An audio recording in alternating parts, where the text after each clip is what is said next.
Hi hello friends, welcome back to our channel. ನಿಮ್ಮ ತ್ರಿವೇಣಿ ಹೇಗಿದ್ದೀರಾ? ನಾವು ಆರಾಮಿದ್ದೀವಿ ನೋಡಿರಿ. ನೀವು ಕೂಡ ಆರಾಮಿದ್ದೀರಾ ಅಂದ್ಕೊಂಡು ಭಾವಿಸ್ತಾ ಇವತ್ತಿನ ಬ್ಲಾಗ್ ಸ್ಟಾರ್ಟ್ ಮಾಡಿದ್ದೀನಿ ರೀ.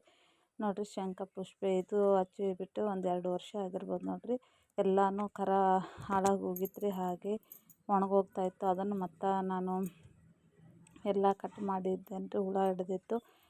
ಇವಾಗ ಇಷ್ಟು ಚೆನ್ನಾಗಿ ಬೆಳೆದ ನೋಡಿರಿ. ಗಿಡದ ತುಂಬ ಹೂವು ಬಿಡ್ತಾಯಿದ್ರಿ ಶಂಖ ಪುಷ್ಪ. ಹಾಗಾಗಿ ನಾನು ಇವಾಗ ಪೂಜೆಗೆ ಅಂದ್ಬಿಟ್ಟು ಹೂವು ಕಿತ್ಕೊಳ್ತಾ ಇದ್ದೀನಿ ರೀ.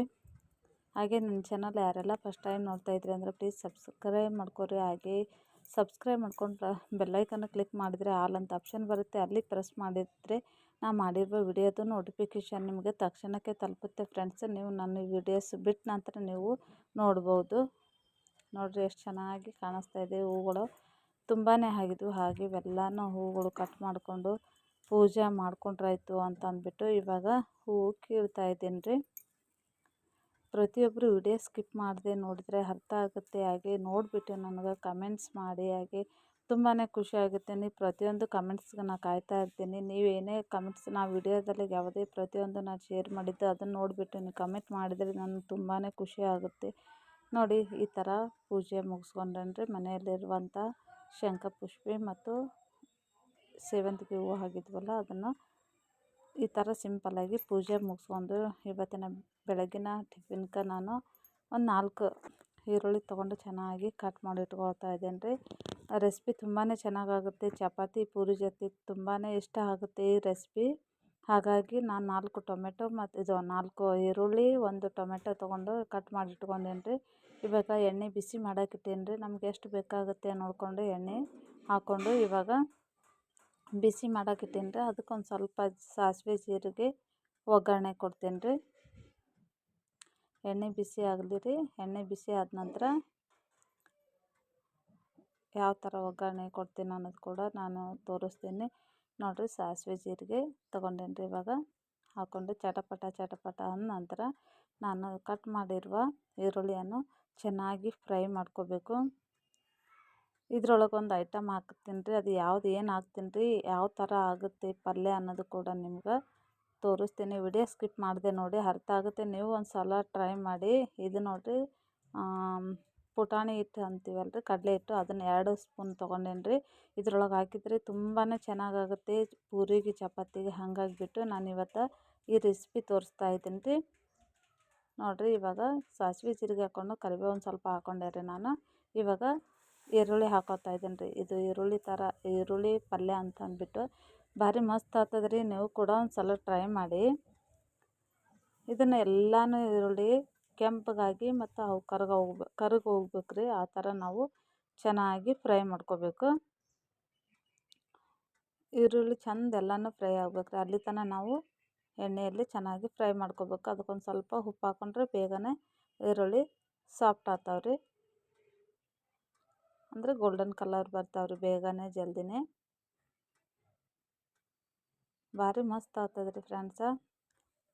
ಚಪಾತಿ ಮತ್ತು ಪೂರಿಕಂದ್ರೆ ಹೇಳಿ ಮಾಡಿಸಿದಂಗೆ ನೋಡಿರಿ, ಈ ಥರ ಅಷ್ಟು ಮಸ್ತ್ ಹಾಕದ್ರಿ. ಈಗ ನಾನು ಕೊತ್ತಂಬರಿ ಕಟ್ ಮಾಡಿ ಇಟ್ಕೊಂಡಿನಿ ರೀ. ಅದನ್ನು ಕೂಡ ಅರಿಶಿನ ಮತ್ತು ಖಾರ ನಮಗೆ ಎಷ್ಟು ಬೇಕಾಗುತ್ತೆ ನೋಡಿಬಿಟ್ಟು ನಾವು ರುಚಿಗೆ ತಕ್ಕಷ್ಟು, ಅದು ಖಾರ ಜಾಸ್ತಿ ಬೇಕನ್ನೋರು ಖಾರ, ಕಡಿಮೆ ಖಾರ ತಿನ್ನೋರು ಕಡಿಮೆ ಹಾಕ್ಕೋಬೋದು. ನೋಡಿರಿ, ಈ ಥರ ಚೆನ್ನಾಗಿ ಫ್ರೈ ಆಗಬೇಕು. ಇವಾಗ ನಾನು ಟೊಮೆಟೊ ಹಾಕೋತೀನಿ ರೀ. ಅದನ್ನು ಕೂಡ ಸಾಫ್ಟಾಗಿ ಫ್ರೈ ಆಗಬೇಕು ರೀ.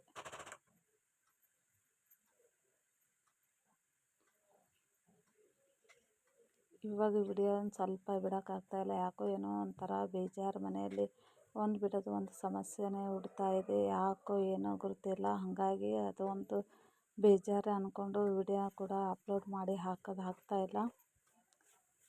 ಜೀವನ ಅಂದಮೇಲೆ ಇಷ್ಟೇ ಅಲ್ಲ ಫ್ರೆಂಡ್ಸ್. ಏನಾದರೂ ಒಂದು ನಾವು ಎಷ್ಟು ಚೆನ್ನಾಗಿರ್ಬೇಕಂದ್ರೂ ಜನ ಇರೋಕ್ಕೆ ಬಿಡೋಂಗಿಲ್ಲ.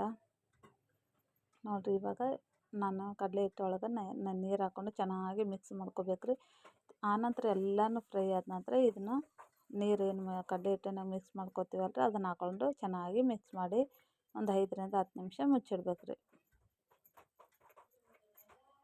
ಕೆಲವೊಂದು ಜನಕ್ಕೆ ನೋಡಿರಿ, ಏನಾದರೂ ನಾವು ಚೆನ್ನಾಗಿ ಬಟ್ಟೆ ಇರಲಿ, ಒಂದು ಯಾವುದೇ ಏನು ತೊಗೊಳ್ಳಿ, ಅದು ಮಾಡಲಿ, ತುಂಬಾ ಹೊಟ್ಟೆ ಕಿಚ್ಚು ಜನರು ಇರ್ತಾರೆ. ಯಾಕಂದರೆ ನಮ್ಮ ದುಡ್ಡು ನಾವು ಕಷ್ಟಪಟ್ಟು ಇದು ಮಾಡಿರ್ತೀವಿ, ಅದನ್ನು ತೊಗೊಂಡ್ರೆ ಹಾಕೊಂಡ್ರೆ ಕೆಲವೊಬ್ರಿಗೆ ಇಷ್ಟಪಡೋಂಗಿಲ್ಲ. ಅದಕ್ಕೆ ಏನಾದ್ರೂ ಮಾಡಬೇಕು, ಕೆಡಿಸ್ಬೇಕು ಅನ್ನೋ ಉದ್ದೇಶ ಭಾಳ ಜನಕ್ಕೆ ಇರ್ತದೆ.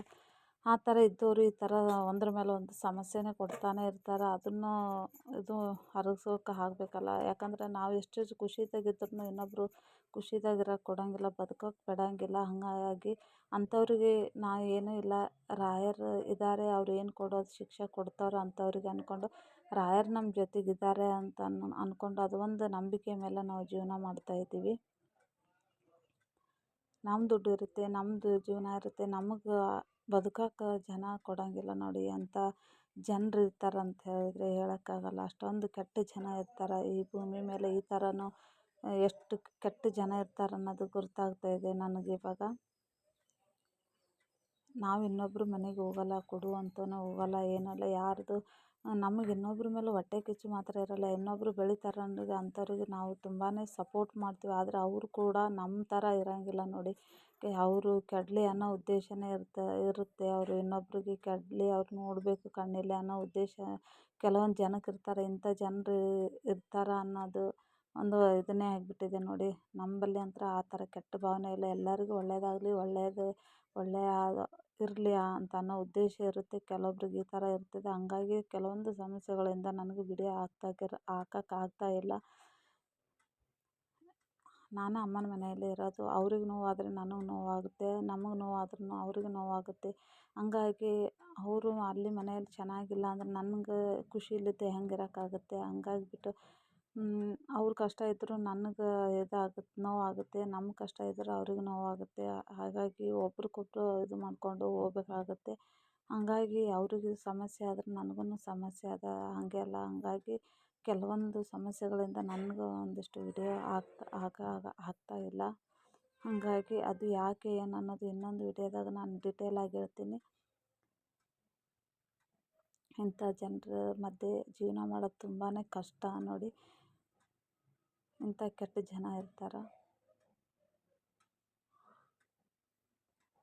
ಇವಾಗ ಬೆಳಗಿನ ನಾಷ್ಟಾಗೆ ನೋಡಿರಿ, ಅದು ಒಂಥರ ಪಲ್ಯ, ಈರುಳ್ಳಿ ಪಲ್ಯ. ಅದು ಕಡಲೆ ಹಿಟ್ಟು ಹಾಕಿದ್ರೆ ಅದು ಒಂಥರ ಟೇಸ್ಟೇ ಬೇರೆ ಆಗುತ್ತೆ. ನೀವು ಒಂದ್ಸಲ ಟ್ರೈ ಮಾಡಿ.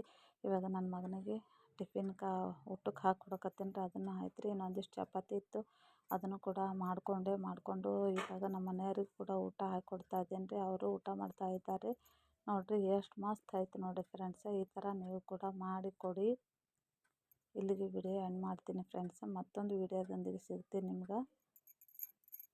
ಇಷ್ಟ ಆಗಿತ್ತು ಅಂದರೆ ಕಮೆಂಟ್ಸಲ್ಲಿ ತಿಳಿಸಿ. ಹಾಗೆ ಪ್ರತಿಯೊಬ್ಬರು ಲೈಕ್ ಕೊಟ್ಟು ಸಪೋರ್ಟ್ ಮಾಡಿ. ಈ ವಿಡಿಯೋ ಇಷ್ಟ ಆದರೆ ನಿಮ್ಮ ಫ್ರೆಂಡ್ಸ್ ಫ್ಯಾಮ್ಲಿಗೆ ವಿಡಿಯೋವನ್ನು ಶೇರ್ ಮಾಡಿ ಅಂತ ಹೇಳ್ತಾ ಮತ್ತೊಂದು ವಿಡಿಯೋದೊಂದಿಗೆ ಸಿಗ್ತೀನಿ ನಿಮಗೆ. Take care, bye friends.